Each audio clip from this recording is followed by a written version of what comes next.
Mummy जी एक बात पूछनी थी। हाँ बहू बोल। बात मगर मम्मी जी कड़वी लग सकती है। अरे बहू बात में अगर सच्चाई हो ना तो बात कड़वी नहीं लगती। पूछना ये था मम्मी जी कि बहू से उम्मीद क्यों रखते हैं सास ससुर सेवा करने की, अपनी औलाद से क्यों नहीं कहते कि आओ हमारी सेवा करो। क्योंकि बहू सास ससुर अपनी औलाद से उम्मीद नहीं हक रखते हैं और अपनी बहू से हक नहीं रखते, डर के साथ उम्मीद रखते हैं। डर?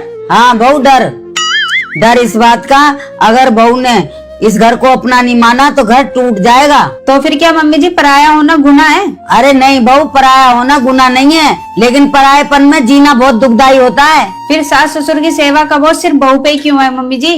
क्योंकि माँ बाप जानते हैं बेटा भले ही जिम्मेदारी निभा ले लेकिन घर संभालने की ताकत एक बहू ही रखती है। फिर मम्मी जी बहू की तकलीफ वो तो कोई नहीं समझता। यही तो सास ससुर की सबसे बड़ी भूल है बहू, कि बहू से उम्मीद तो सब रखते हैं लेकिन उसकी तकलीफ कोई नहीं समझता।